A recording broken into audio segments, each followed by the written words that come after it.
Police in Hong Kong say that they will fully investigate the death of a university student who reportedly fell from a building during clashes between police and protesters. Now, demonstrators have made a memorial and have been holding a vigil near the site where the student was found. The events leading up to the incident are unclear, but it's believed that the student fell from a multi-storey car park after police fired tear gas during a protest last weekend. The student was taken to hospital, but later died. And protest leader Joshua Wong has responded to the death of the student. Here's what he had to say. We mourn together and we urge Hong Kong people wear black t-shirt together today and tomorrow to show our solidarity and unity. And now is the time for the government to set up the independent investigation on the clash. We need to know and seek for truth and justice, and which is really insane and unreasonable for how the government allowed the police attempt to murder Hong Kong people. Well, for more, we can bring in our correspondent Matthias Bullinger, who is in Hong Kong. Matthias, what else is known about the circumstances around this student's death?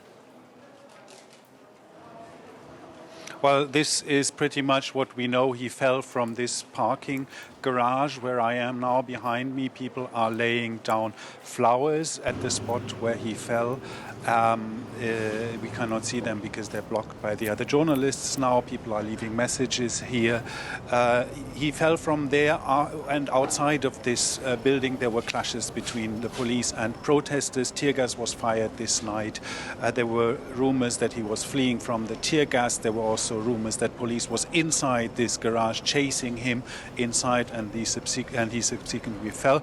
But we have seen no evidence for what really happened, how he fell, what happened in the last seconds before he fell down. The security cameras have not caught that moment, so we are still really waiting for or hoping that we will get a response one day. For now, it remains very unclear how he fell. And amongst all of that lack of clarity, the protesters are blaming the police for the death of the student. The police say that they will fully investigate the death, but will that be enough to soothe the anger of the protesters, do you think?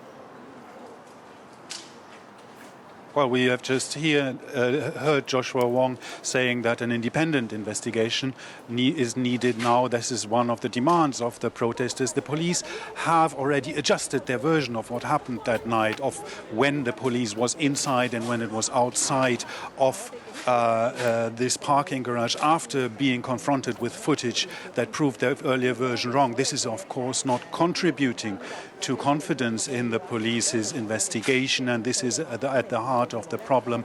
I don't think whatever the police finds out will appease the protests here. So on the other side, then, I suppose the question is whether the death of this student protester will actually give fresh impetus then to the protesters. Well, at least it has fueled emotions again, and we will see what is going to happen this week. And further commemoration and protest events have been announced. This is, of course, a very emotional moment. There have been rumors about death before, there have been suicides before, but this is the first time somebody died actually on the side of an actual confrontation between protesters and the police. So this is felt as the first confirmed martyr of this protest movement, and this, of course, will fuel people's anger further. How this will play out in the end, what the protesters are going to do, is maybe not clear yet now, but it is definitely not something that will bring an end to the protests. All right, and reporting on it all for us is Matthias Bullinger in Hong Kong. Matthias, thank you.